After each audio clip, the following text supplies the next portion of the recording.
Hello, tomorrow Paul McCartney will play Glastonbury the second time. I think he played it like 15 years ago. And, it's pretty foreseeable what his set list will kind of look like because he had his Got Back tour recently, and, it's pretty obvious which songs he's going to play. And, for the past, one could say 30 years since he's touring again. The way his set lists are constructed are always, follow a certain formula, which is like, I don't know, 60-70% of the songs are Beatles songs, and maybe even more nowadays, maybe even more like 70-75% of Beatles songs, and the rest is Wings or from his solo career. As diehard fans, we would love him to do more, not even deep cuts, even some hits. There are hits from his solo career that he never has played, or at least since the 70s he hasn't played them. And one or two deep cuts, but that's too much of wishful thinking, and Paul McCartney knows very well that that's not what the fans, especially casual fans on a festival like Glastonbury, wanna see him do. So he's right that he's playing these kind of greatest hits sets, of course, but like often on this channel, this video is about a weird scenario where all this doesn't apply, where he's just here for us diehard fans. Or maybe you could also think about that scenario like he's playing the big pyramid stage, the headline set tomorrow with all the hits, and then the next day, or maybe 2 days later, he's playing on one of the smaller stages for the fans, so to speak. And this would be my set list for this concert. It could change every day. That's just the songs that yesterday, when I thought about it, were the first songs that came to my mind that would be interesting if he's playing them. And there will be 3 Beatles songs, and there will be at least 5 or 6 songs in the set that will also be in his greatest hits show, because I think you have to have some of the big classics. You have to give the concert a certain structure. You have to have some highlights, and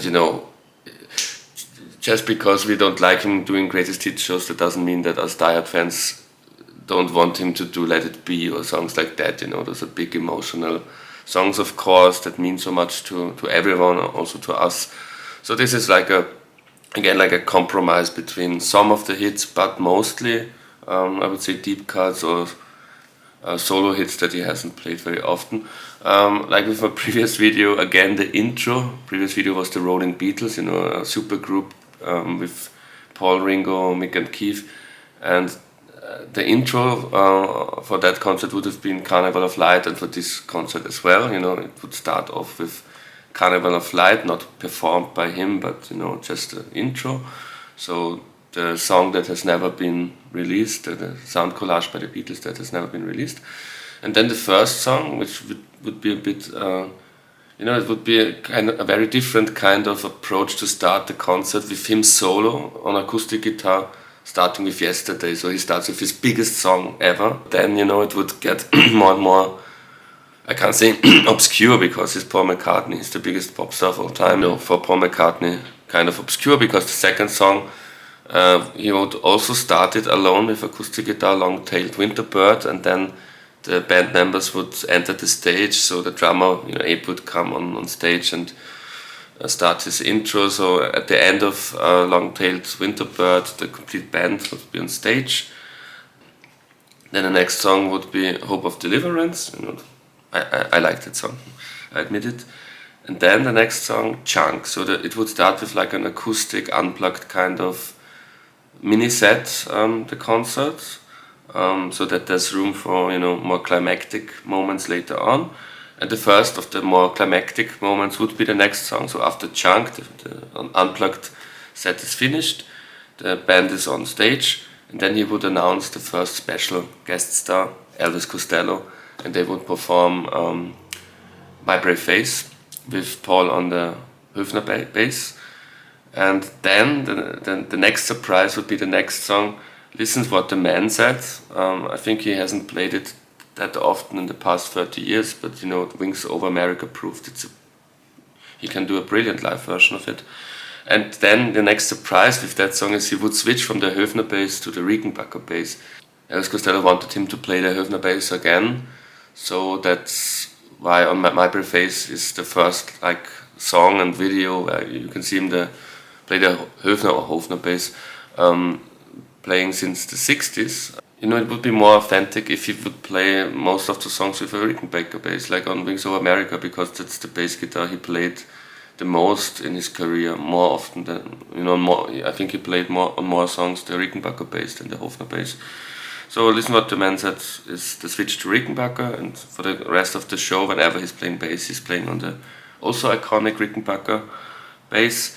Next song would be Ebony and Ivory, with of course the next special guest Stevie Wonder.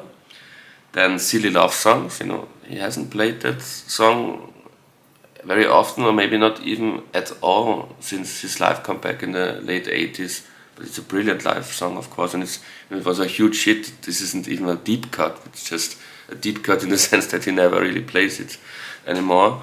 So Silly Love Songs. Then a live debut of a song he has never played live, Backseat of My Car. I know it's not, his voice won't probably do a good job with that song, the way his voice is now. You have to have so much suspension of disbelief for that video, so, you know, let's pretend he has a good voice when he's singing that song. Next song is Band on the Run, and then maybe the most special guest, the most surprising special guest, Band on the Run, and he would announce Danny Lane, and Danny Lane would play this song. I think it's even more of a surprise that Danny Lane enters the stage with this song, because there were two classic Wings songs before already with Listen What the Man Said and Silly Love Songs, so it would come totally out of nowhere.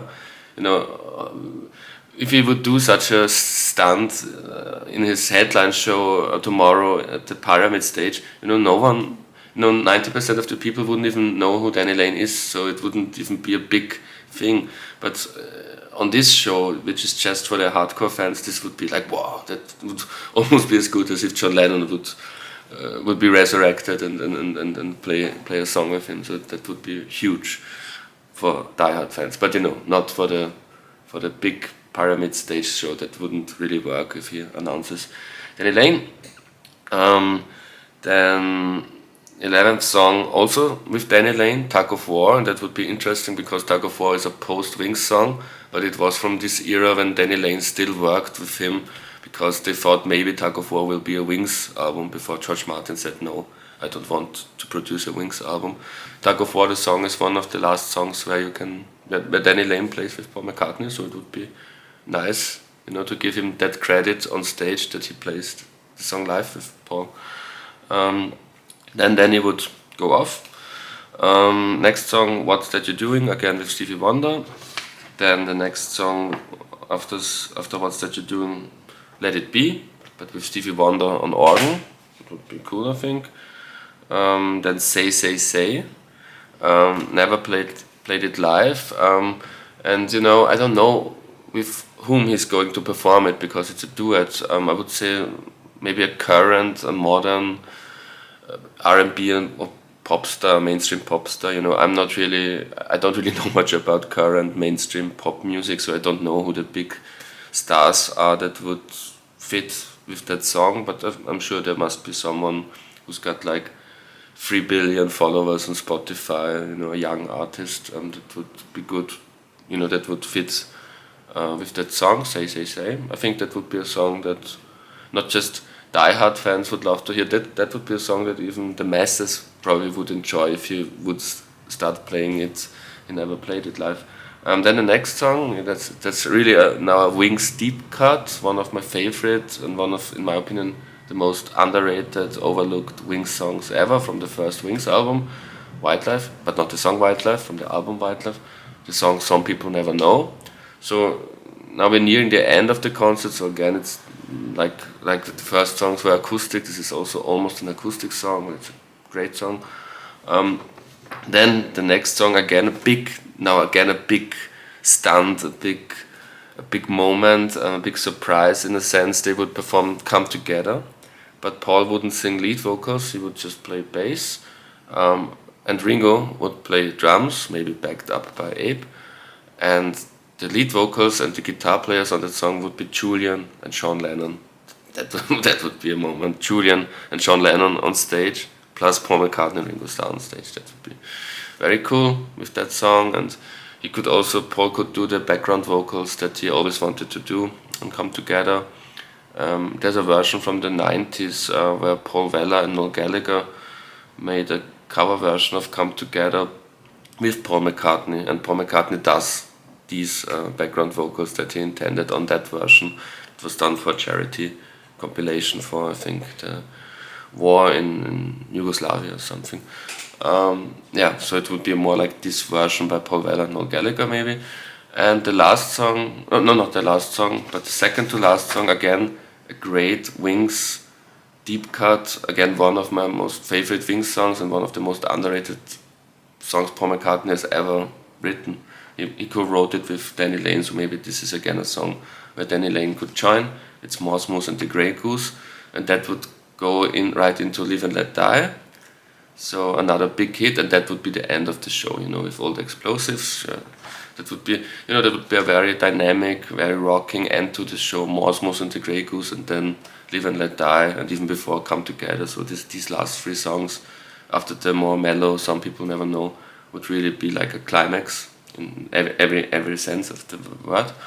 And then the encore, just one encore, because Paul is now 80. he can't do 3-hour shows now, I think. That would be Hey Jude, and that would be, of course, with Ringo Starr again on drums, and with all the guest stars and everybody who was on stage at one point of this show, with all the guest stars joining in for the Na Na Na parts at the end.